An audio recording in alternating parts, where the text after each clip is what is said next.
मूसा अलैहिस्सलामेर मुखेर तुतु छिलो मुअजिजा। फिराउনের অসুস্থ মেয়ে গায়ে কুষ্ঠ রোগ হয়েছে।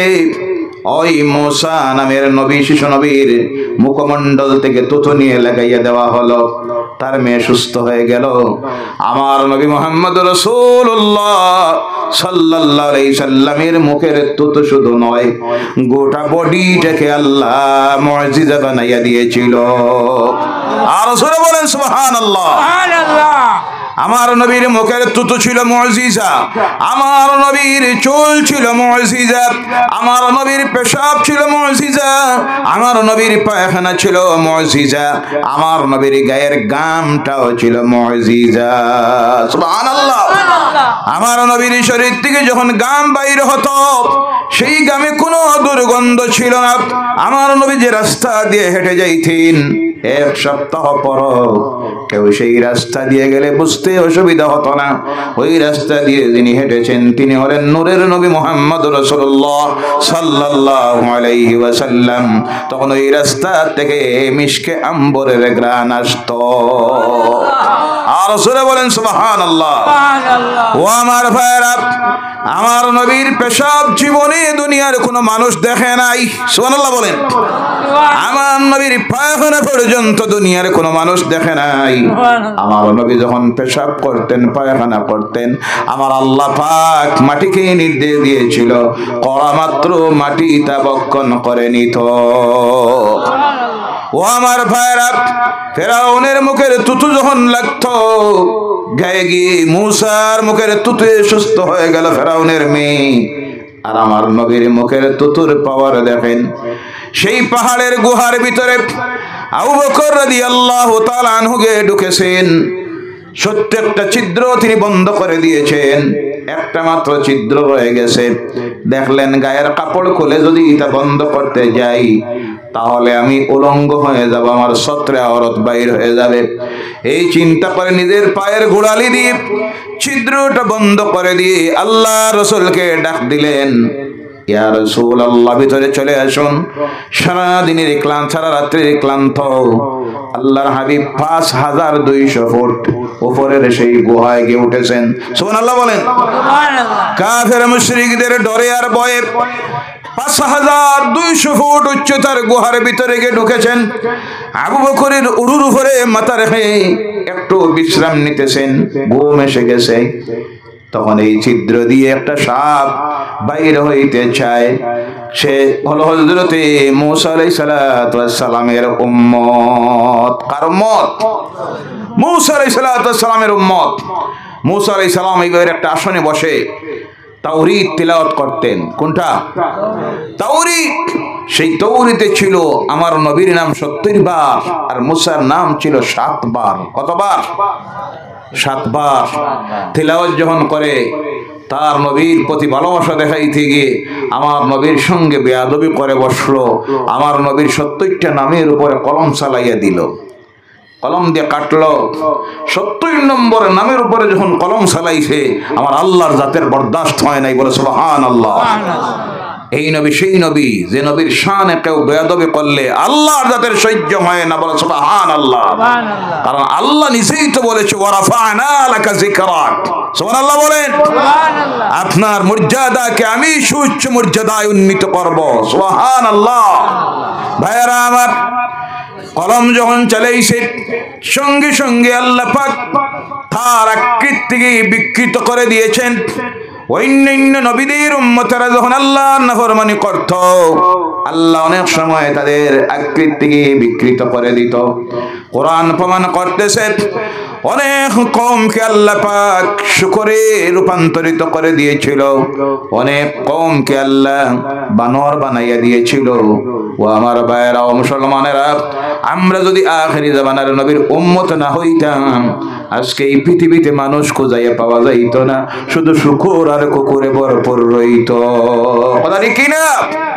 যেভাবে আমরা আল্লাহর নাফরমানিতে আজকে লিপ্ত, এমন একটা গুনার কাজ বাকি নাই, সব চলছে নিনা না। একমাত্র আল্লাহ পাক তার রাসূলের খাতিরে আমাদের আকৃতি আকৃতিকে আল্লাহ বিকৃত করতেছে না। এজন্য আল্লাহ লাখ শুকরিয়া আদায় করো সেই নবীর উম্মত হওয়ার কারণে। বলো সুবহানাল্লাহ। আল্লাহ পাক তাদের আকৃতিকে বিকৃত করে দিত।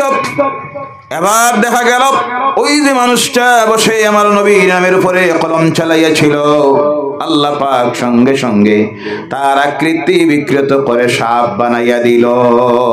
কি বানাইয়া দিছে? হযরত মূসা আলাইহিস সালাম প্রতিদিন সকালবেলা চলে যাইতেন তুর পাহাড়ে, আল্লাহর সঙ্গে কথাবার্তা হতো, প্রয়োজনীয় যা বলার তিনি বলতেন, আল্লাহ তাকে বলতো। তিনি ফিরে এসেছেন, মূসার সব সময় হাতে থাকতো একটা লাঠি। কি থাকতো? একটা লাঠি। এর জন্য সর্ব অবস্থায় হাতের মধ্যে একটা লাঠি রাখা নবীদের সুন্নত। বলো সুবহানাল্লাহ। কার সুন্নত? কার সুন্নত? আর এখন যদি আপনি সেই সুন্নত লইয়া বাইর হন শহরে, তাহলে কই ওইটা মনে হয় নাম করা সন্ত্রাসী। কথা কি না? জি, আমার রাসূলের সুন্নতের উপর আমল করবেন। সব সময় মূসার হাতে ওই লাঠিটা থাকতো। এর কারণে আগের জীবনের পীর বুজুর্গেরা যারা, তাদের হাতের মধ্যে কি থাকতো? কি থাকতো? লাঠি। এটা কার সুন্নত? আমার নবীর সুন্নত। লাঠি থাকতো। মূসা এসেছেন, ফিরে এসে দেখেন তার ওই চেয়ারের মধ্যে, আসনের মধ্যে একটা সাপ। লাঠি তুলেছেন ডান্ডা দেওয়ার জন্য, মূসার মিজাজ তো। সঙ্গে সঙ্গে সেই সাপের জবান খুলে গেল। সাপ বলল, মূসা রে, তুমি আমার বরাঘাত করো না, আমি তোমার সেই উম্মত, আমার নাম হলো এইটাই। মূসা অবাক হয়ে গেছেন, আহারে তোর অবস্থা এমন কেন হলো? কি অপরাধ করেছস? কেন আল্লাহ তোর আকৃতি বিকৃত করে দিল? বলল, আমার অপরাধ হলো আমি তাওরীত তিলাওয়াত করতেছিলাম, আর ওই তাওরীতের মধ্যে আখির জামানার নবী আমি তো দেখি নাই, চিনি নাই। আমি দেখলাম আপনার নাম হলো 7 বার, আর সেই নবীর নাম হলো 70 বার। তাই আপনার মহব্বতে আমি সেই নামের উপরে কলম চালিয়ে দিয়েছি, কলম দিয়ে নাম কেটে দিয়েছি। মূসা আলাইহিস সালাম বললেন, ও আমার উম্মত রে, এমন জায়গায় বেয়াদবি করেছস, আমিও মাফ করতে পারবো না, আমার আল্লাহও মাফ করে দিবে। চিনস নাই কার সঙ্গে বেয়াদবি করছ? যাকে সৃষ্টি না করলে আমার আল্লাহ, আমি মূসাকে ও সৃষ্টি করত। আল্লাহ সৃষ্টির কোন মাখলুক সৃষ্টি হতো না। এই নামের সঙ্গে বেয়াদবি করছ, তোর মাফি নাই। কান্দা শুরু করেছে। মূসা আল্লাহর কাছে আরজ করেন। আল্লাহ বলেন, মূসা রে, একটা কাজ করা যায়, আমি তার হায়াতটা বাড়াইয়া দিব। তাকে বলে দেব মক্কার পশ্চিমের একটা পাহাড়, সেই পাহাড়ে যেন সে চলে যায়, আমার ফেরেশতারা তারে দেখাইয়া দিবে ওই পাহাড়ের মধ্যে একটা গুহা আছে, সেই গুহায় আমার নবী একদিন এসে আশ্রয় নেবেন। মক্কার ইসলামের দুশমনেরা আমার নবীকে যখন বিতাড়িত করবে, আমার নবী আশ্রয় নেওয়ার জন্য আমি আল্লাহ ওই গুহাটাকে বানাইয়া রেখে দিয়েছি। সুবহানাল্লাহ। এখনো নবী আসেন নাই, নবীর হেফাজতের জন্য আমার আল্লাহ সেই গুহা বানাইয়া রেখে দিয়েছে। সুবহানাল্লাহ বললেন না? সেই গুহায় কেন অপেক্ষা করে, আমার নবী যখন আসবেন, আমার নবীর কাছে যদি মাফি চায়, আমি আল্লাহ রাব্বুল আলামিন আমার নবী মাফ করে দিলে আমি আল্লাহও মাফ করে দিব। এবার চলে গেছে সেই গুহার ভিতরে। আমার নবী গুহার ভিতরে ঢুকেছেন, সে অপেক্ষা করতেছে আমার নবীর দিদার পাওয়ার জন্য, মাফি চাওয়ার জন্য, কিন্তু বাইর হতে পারে না। আবু বকর পায়ের গোড়ালি দিয়ে ছিদ্রটাকে বন্ধ করে রেখেছেন। এবার দেখে যদি নবী চলে যান, আমার সেই গুনার মাফি আর হবে। সঙ্গে সঙ্গে আবু বকরের পায়ের নিচে ছুবল মারে, বেদনা উঠে গেছে, মাথায় বিষ উঠেছে। আবু বকর নিজের অজান্তে চোখে দিয়ে পানি পড়া শুরু হয়ে গেছে। আমার ঘুমন্ত নবীর চেহারার মধ্যে পড়ে পানি যখন পড়েছে, আল্লাহ রাসূলের ঘুম ছেড়ে গেছে। বলেন, ও আবু বকর, মনে হয় বাড়ির কথা মনে পড়ে গেছে, স্ত্রী ছেলে মেয়ের কথা মনে পড়ে গেছে।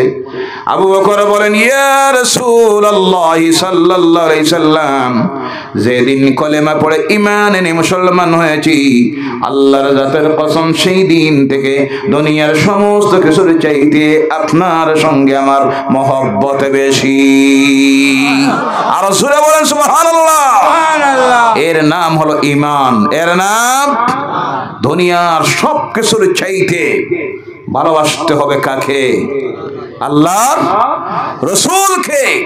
যত সময় সেই ভালোবাসা দিতে পারবেন না, ততদিন পর্যন্ত আপনি মুমিন মুমিন হইতে না পারলে মুত্তাকি হতে পারবেন না, আর মুত্তাকি হইতে না পারলে আল্লাহর ওলি হতে পারবেন না। ওলি হওয়ার জন্য শর্ত হলো মুত্তাকি হতে হবে। কি হতে হবে? মাহজুফ যারা তাদের সাবজেক্ট আলাদা, মুলুক শাহ রহমতুল্লাহি তাআলা আলাইহি অনুরূপ যারা তাদের সাবজেক্ট আলাদা, সেদিকে আমরা যাচ্ছি না। আমার বলার উদ্দেশ্য হলো আমরা ইমানদার হয়েছি, মুসলমান হয়েছি, মুমিন হতে পারি নাই। মুমিন হতে হলে মুত্তাকি হতে হবে, আর মুত্তাকি হয়ে গেলেই সেই ব্যক্তি হয়ে যায় আল্লাহর ওলি। বলে সুবহানাল্লাহ। আমরা আল্লাহর ওলি হতে চাই কি চাই না? আওয়াজ করে বলেন, হতে চাই কি চাই না? শুধু ওলিদের খেদমত করব, জিয়ারত করব, দোয়া নিব না আমরা ওলি হব? ওলি হতে চাই কি চাই না? আওয়াজ করে বলেন, ওলি হতে চাই কি চাই না? আমরা প্রত্যেকে আল্লাহর ওলি হতে চাই, কথা ঠিক কি না? ওলি হতে হলে মুত্তাকি হতে হবে। মুত্তাকি তাদেরকে বলে যারা আল্লাহর ডরে আর ভয়ে, আল্লাহর ডর ভয়কে অন্তরে নিয়ে সকল প্রকারের অন্যায়, আল্লাহর নাফরমানি কাজ থেকে নিজেকে বাঁচাইয়া রাখে, আর আল্লাহর আদেশ মেনে নিষেধ মেনে জমিনে চলে, তারাই হলো মুত্তাকি। আর যারা মুত্তাকি তারাই আল্লাহর ওলি। বলে সুবহানাল্লাহ। আল্লাহ আমাদের প্রত্যেককে মুত্তাকি হওয়ার তৌফিক যেন দেয়। সকলে বলেন আল্লাহুম্মা আমিন। এবার হযরত আবু বকর বলেন, ইয়া রাসূলুল্লাহ সাল্লাল্লাহু আলাইহি সাল্লাম, আমার স্ত্রী ছেলেমেয়ের জন্য আমি কান্দিতেছি না। আমার পায়ের মধ্যে একটা সাপ দংশন করেছে, সেই সাপের দংশনকৃত বিষ আমার মাথায় উঠে গেছে। আমি সহ্য করতে না পেরে আল্লাহ আমার চোখ দিয়ে পানি পড়ে গেছে। আল্লাহ রাসূল ঘুম থেকে উঠলেন, উঠে বলেন, ও আবু বকর, আমি শুধু আব্দুল্লাহর পুত্র মুহাম্মদ নই, আমি হলাম আল্লাহর নবী। এই বলে আমার নবী নিজের মুখমণ্ডল থেকে সামান্য থুতু বাইর করে আবু বকরের দংশনকৃত জায়গায় লাগিয়ে দিলেন। সঙ্গে সঙ্গে আবু বকর সুস্থ হয়ে গেলেন। আমার নবীর থুতু মুবারককে আল্লাহ মুজিজা বানিয়ে দিয়েছে। সুবহানাল্লাহ বলেন। ও আমার ভাইয়ের, আমার বলার উদ্দেশ্য হলো আল্লাহ পাক রব্বুল আলামিন নবীদেরকে যাদেরকে এই জমিনে প্রেরণ করেছিলেন তাদেরকে আল্লাহ বিশেষ ক্ষমতা পাওয়ার দিয়েছিল, যাতে এই ক্ষমতা দেখাইয়া তারা রাষ্ট্র দখল করার জন্য নয়, কাউকে হারানির জন্য নয়, ধনসম্পদ অর্জনের জন্য নয়, ওই ক্ষমতা দিয়ে দুনিয়ার মানুষকে যাতে বুঝাইয়া দেন তারা হলেন আল্লাহর প্রেরিত নবী এবং রাসূল। তারা এই পৃথিবীতে এসেছেন আল্লাহর পরিচয় দেওয়ার জন্য। এর জন্য সমস্ত নবীদের একটাই ছিল স্লোগান, লা ইলাহা ইল্লাল্লাহ, লা ইলাহা ইল্লাল্লাহু মুহাম্মাদুর রাসূলুল্লাহ সাল্লাল্লাহু আলাইহি ওয়াসাল্লাম। অনুরূপভাবে নবীদের যখন নবী আসা বন্ধ হয়ে গেল, নবীরা আর আসবেন না, সর্বশেষ আল্লাহ পাক যে নবীকে প্রেরণ করলো তিনি হলেন আখিরি জামানার নবী, আপনার আমার নবী মুহাম্মদুর রাসূলুল্লাহ সাল্লাল্লাহু আলাইহি সাল্লাম। একজনের পর আল্লাহ একজন নবী দিল আল্লাহর দ্বীনকে জমিনে প্রচার করার জন্য। ওই নবীরা যখন চলে গেলেন আর নবী আসবেন না। এই জমিনে আল্লাহর দ্বীনকে প্রচার করার জন্য, দ্বীনের দাওয়াত দেওয়ার জন্য আল্লাহ পাক আর একটা শ্রেণীকে এই জমিনের মধ্যে দিল, যারা হলেন আল্লাহর বন্ধুরা, আল্লাহর ওলিরা। সুবহানাল্লাহ। এই পৃথিবীতে আল্লাহর দ্বীনের ইসলামের প্রচার হয়েছে এক নম্বরে নবীদের হাত ধরে। কার হাত ধরে? নবীর আসা বন্ধ হওয়ার পর গোটা পৃথিবী জুড়ে আল্লাহর দ্বীনের প্রচার যারা করেছেন তারা হলেন আল্লাহর ওলিরা। বলেন সুবহানাল্লাহ। প্রচার করতে গিয়ে আল্লাহর নবীরা কাউকে জোরে সুরে ইসলাম গ্রহণ করার নাই। আমার নবীও জোরে সুরে কাউকে ধর্মান্তরিত করে অন্য ধর্ম থেকে ডাইভার্ট করে মুসলমান বানান নাই, কারণ ইসলামের শিক্ষা সেটা নয়। যার জন্য আমার আল্লাহ তার কালাম কোরআনুল কারীমের মধ্যে আল্লাহ বলছেন, লা ইকরাহা ফিদ্দীন। ইসলাম ধর্মের মধ্যে জবরদস্তি বলতে কিছুই নাই। আজকে যারা অপপ্রচার করে বিশ্বজুড়ে, ইসলামের প্রচার হয়েছে তরবারির জোরে। নাউজুবিল্লাহ বলেন। যুদ্ধ বিগ্রহ করে মুহাম্মদ সাল্লাল্লাহু আলাইহি সাল্লাম বিভিন্ন দেশ দখল করে সেই দেশের মানুষগুলিকে গোলাম বানিয়ে ইসলাম ধর্মে দীক্ষা দিয়েছেন। নাউজুবিল্লাহ বলেন। ইসলাম প্রচারিত হয়েছে, নবীরা আল্লাহর দেওয়া মুজিজার মাধ্যমে পৃথিবীর মানুষের কাছে আল্লাহর দ্বীনের দাওয়াত পৌঁছাইয়েছেন। বলেন সুবহানাল্লাহ। কোন নবী তরবারি দিয়া আল্লাহর দ্বীনের প্রচার করেন নাই। নবীরা নির্যাতিত হয়েছেন, অত্যাচারিত হয়েছেন, জেলের মধ্যে গিয়েছেন, করাত দিয়ে আড়ি দিয়ে ছিঁড়ে দুই টুকরা করেছে। বিভিন্নভাবে নবীদের প্রতি নির্যাতন এসেছে, অত্যাচার এসেছে, কিন্তু সকল প্রকারের নির্যাতনের মোকাবিলায় তারা ধৈর্য ধারণ করেছেন। কি দায়ের করেছেন? আমাদের জন্য সেই শিক্ষা তারা দিয়ে গেছেন। নির্যাতিত হব ইমানদার যারা, দিনদার যারা, সেই নির্যাতনের সময় তাদেরকে মনোবল হারালে হবে না, তারা তখন ধৈর্য ধারণ করতে হবে। কি করতে হবে? ধৈর্য ধারণ করতে হবে। এবং তখন তারা সাহায্য চাইতে হবে কার কাছে? আওয়াজ করে বলেন, কার কাছে? তখন যদি তারা ধৈর্য ধারণ করে, আল্লাহ বলছেন ইন্নাল্লাহা মা'আস সাবিরিন, আমি তখন ধৈর্যশীলদের সাথে থাকবো। ইসলামের ইতিহাস প্রমাণ করেছে যেখানেই ধৈর্য সেখানেই সফলতা, আর যেখানে মিজাজ গরম সেখানে বিফলতা। আমরা ধৈর্য ধারণ করার এই মুহূর্তে বিশ্ব মুসলমান তথা ভারতীয় মুসলমানের সবচেয়ে বড় আদর্শ যেটা নবীদের কাছ থেকে গ্রহণ করে আজকে আমলে আনতে হবে, সেটা হলো ধৈর্য ধারণ। কি ধারণ? আওয়াজ করে বলেন, কি ধারণ? ধৈর্য ধারণ করতে হবে। রাগ করলে হবে না, মিজাজ গরম করলে হবে না। আল্লাহর নবীর আমাদেরকে শিখাইয়া দিয়ে গেছেন মুসিবতের সময় ধৈর্য ধারণ করব। কথাটা কার? ভাইরা আমার, আল্লাহর হাবিব আল্লাহর নবীরা ধৈর্যের মাধ্যমে আল্লাহর দ্বীনের দাওয়াত দিয়েছিলেন। ধৈর্য ধারণ করার কারণে আল্লাহ রিজাল্ট দিল কি? দেখেন আজকের এই যে তাইফ, সেই তাইফের ইতিহাস আপনাদের অনেকের জানা আছে। আমার নবী সেখানে গিয়েছিলেন, অত্যাচারিত হলেন, লাঞ্ছিত হলেন, পাথরের আঘাতে একবার নয়, দুইবার নয়, তিনবার বেহুশ হয়ে পড়েছিলেন। আর যখন হোশায় দাঁড়ান, রক্ত মাখা দুই হাত, চেহারার মধ্যে হাত পিরান, দুই হাত রক্তে লাল হয়ে গেছে। রক্ত মাখা দুই হাত আল্লাহ দরবারে চলে আরজ করেন, আল্লাহ ওই তাইফবাসীরা বুঝতে পারে না আমি যে তোমার নবী, না বুঝে আমার প্রতি যে ব্যবহারটা করেছে, আল্লাহ তুমি নারাজ হয়ে এদের উপরে কোনো গজবে দিও না। সুবহানাল্লাহ। আয় আল্লাহ, তুমি কোনো গজব দিয়ে যদি তাইফবাসীদেরকে নিশ্চিহ্ন করে দাও, আমি কার কাছে গিয়ে বলবো লা ইলাহা ইল্লাল্লাহু মুহাম্মাদুর রাসূলুল্লাহ। সেই দিন আল্লাহর হাবিব নির্যাতনের শিকার হলেন, রক্ত ঝরল তাইফের জমিনে।